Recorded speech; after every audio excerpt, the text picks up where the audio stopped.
Welcome to Yashika coaching classes. In this session, we are studying of class 1 and the subject is maths. So, students, we are start from the lesson comparing. What is comparing?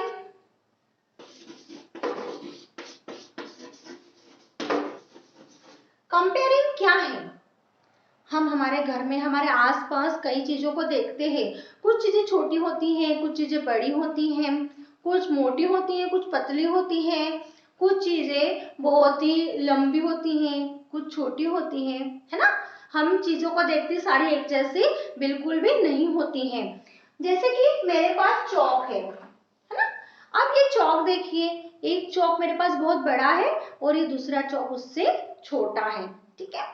तो ये this one is long and this one is short. तो हम क्या सीख रहे हैं अभी? Long and short, इनमें हम कंपेयर कर रहे हैं। समझ में आ रहा है बेटा? तो this one is long and this one is short, okay. तो आज हमारा फर्स्ट टॉपिक होगा लॉन्ग एंड शॉर्ट। हमारे घर में कई चीजें ऐसी होती है, कुछ लॉन्ग होती है और कुछ शॉर्ट होती है। हमने जब ये देखा है चौक को तो हम इसको अच्छे से समझ गए हैं, है ना। अब सभी स्टूडेंट के पास पेंसिल होती है ना, सभी के पास पेंसिल्स है। मेरे पास भी पेंसिल्स है। I have 2 pencils, okay, but both are equal? No, this one is long and this one is short. तो अब मुझे लग रहा है कि लॉन्ग और शॉर्ट का कंसेप्ट आप लोग अच्छे से समझ गए हैं, है ना। देखिए मेरे पास अगर कोई चीज है, जैसे कोई हमारे घर के पास एक पेड़ है ना, वो इस तरीके से बड़ा है और एक पेड़ है जो इस तरीके से छोटा है। तो ये लॉन्ग है और ये शॉर्ट है। अब जैसे कि आप क्लास फर्स्ट में हो तो आपको इसकी स्पेलिंग भी याद करना होगी।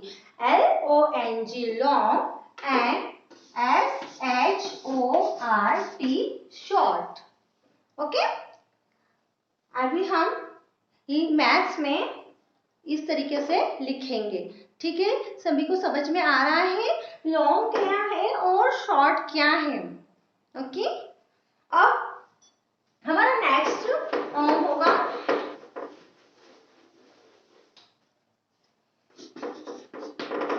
Big and small. Big and small, big मतलब भी बहुत बड़ा होता है, स्मॉल मीन्स छोटा होता है। मेरे हाथ में डस्टर भी है और चौक भी है। चौक कैसे है? बहुत छोटी है। और डस्टर कैसा है मेरे हाथ में? बड़ा है ना। तो डस्टर कैसा है? बिग, बड़ा, और चौक क्या है मेरे पास? स्मॉल है ना।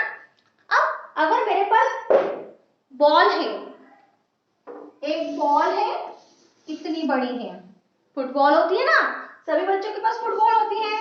फुटबॉल कैसी होती है? बड़ी होती है। और एक छोटी सी गेंद होती है जिससे हम क्रिकेट खेलते हैं, है ना। तो this one is big and this is small ball, ठीक है। बिग और स्मॉल का कंसेप्ट समझ में आ रहा है? अगर आपको इसमें कोई भी डाउट है तो प्लीज पेरेंट्स आप मुझे कमेंट बॉक्स में इसके बारे में बताएं, मैं आपके बच्चों को और डिटेल में समझा दूंगी, ओके। तो बिग एंड स्मॉल अच्छे से समझ में आ रहा है? आपके घर में आप भाई बहन भी होंगे, है ना, सिबलिंग्स होते हैं ना। तो कोई भाई या बहन बड़ी होती है, एक भाई या बहन छोटा होता है। अगर आपके 2 भाई हैं, एक भाई बड़ा भाई होता है, एक छोटा भाई होता है ना, तो उसी को हम बिग और स्मॉल बोल सकते हैं, ठीक है। तो आज हमने लॉन्ग और शॉर्ट, बिग और स्मॉल, ये 2 कंसेप्ट अच्छे से समझ लिए हैं। हम आगे बढ़े इसमें। और एक होता है थिक एंड थिन, थर्ड होता है हमारा thick and thin. Thick and thin. अब थिक क्या है और थिन क्या है ये हमें समझना है। थिक यानी मोटा और थिक यानी पतला। आ रहा है समझ में सभी को? अब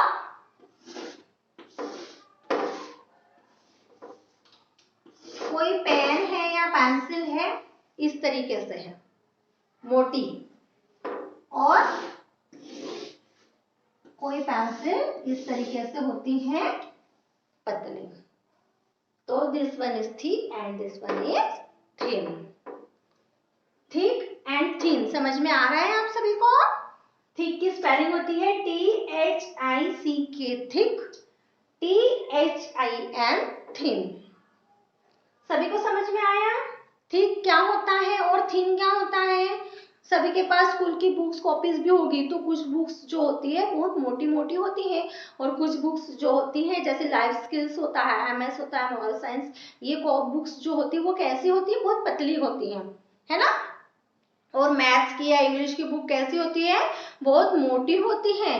तो उसमें हम उसको समझ सकते हैं ना कि कौन सी बुक थिक है, कौन सी बुक थिन है।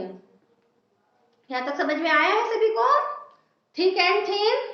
अब हम इनकी स्पेलिंग्स को याद करेंगे ताकि आप इसको अच्छे से लिख सको और समझ भी सको।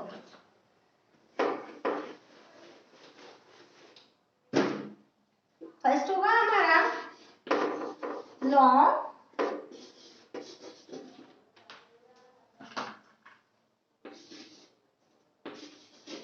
Short, big, small, thick, thin. Okay, अब हम इसकी स्पेलिंग रीड करेंगे। LONG long, SHORT short, BIG big, SMALL small, THICK thick, THIN thin. So children, we are studying about comparison. अब अच्छे से समझ में आया कंपैरिजन क्या होता है? आप आपके घर में बहुत सारी चीजें होती है, जैसे किचन में डब्बे होते हैं, बॉटल्स होती है, आप उसमें भी कंपैरिजन कर सकते हैं। और पेरेंट्स प्लीज बच्चों को ये सब दिखाकर उनको कंपैरिजन का जो कंसेप्ट होता है वो आप क्लियर करवाइए ताकि बच्चे उसको अच्छे से समझ सकें।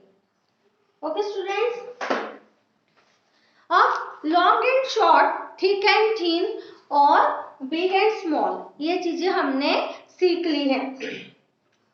अब इसके बाद मैं आपको एक पिक्चर दिखाती हूँ। उस पिक्चर में आपको मुझे बताना है कि कौन सी चीज किसके ऊपर है, किसके पास है। आपको पता है ना, आपने इंग्लिश में भी ये सीखा होगा, जैसे ऑन, अंडर, अबोव, बिलो, है ना, सीखा है ना।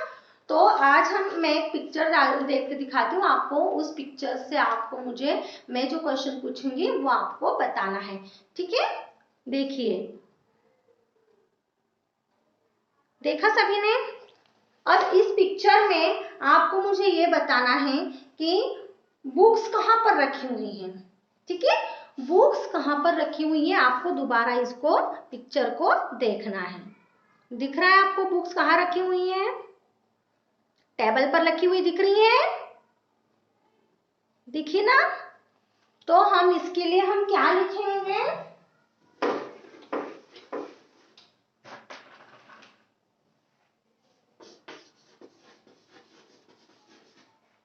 Books are on the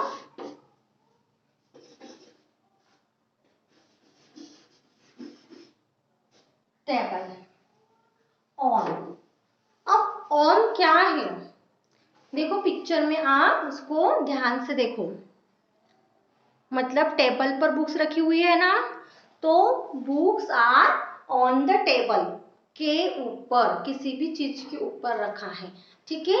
अब बुक है मेरे हाथ के ऊपर रखी है ना, तो this book is on my hand. Okay, do you understand the concept of on? On क्या होता है? किसी भी चीज के ऊपर रखा है। लेकिन ऑन और अबोव में बहुत से बच्चे कंफ्यूजिंग होते हैं।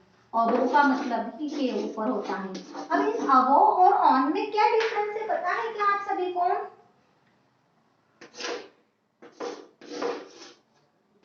ये टेबल है और और ये टेबल के ऊपर बुक रखी हुई है, तो ये हो गई ऑन। और इसी टेबल के ऊपर यहाँ पर एक फ्रेम लगी हुई है, ठीक है, एक आदमी की फोटो लगी हुई है। और ये टेबल पर चिपक कर रखी हुई है क्या? बिल्कुल नहीं, ये इस टेबल से ऊपर लगी हुई है, राइट। फ्रेम टेबल के ऊपर लगी हुई है, देखिए आपको इस पिक्चर में दिखाई देगा, दिख रहा है सभी को? ये जो फ्रेम है ना, ये कहाँ लगी हुई है? इस टेबल के ऊपर लगी हुई है ना। और इसके साथ एक कैलेंडर भी लगा हुआ है। तो इसका मतलब जो चीजें ऐसी थोड़ी ऊपरी हिस्से पर होती है, इसको हम अबोव कहते हैं। अबोव की स्पेलिंग क्या है? ABOVE, above. और जो बुक यहाँ रखी हुई है उसको हम ऑन कहते हैं, ON, ऑन। ठीक है, ऑन और अबोव अच्छे से समझ में आया है?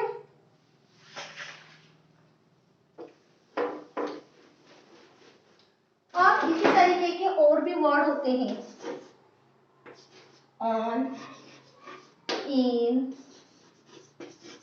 Under,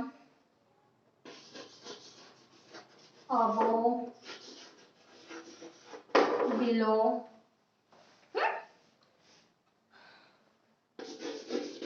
near, far.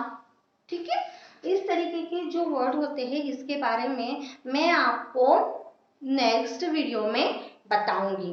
ठीक है, आज का वीडियो आपको कैसा लगा ये मुझे कमेंट बॉक्स में जरूर लिखकर भेजिए। और अगर आपको मेरा वीडियो अच्छा लगा तो लाइक करना ना भूलिए। Please like and share. Okay, thank you.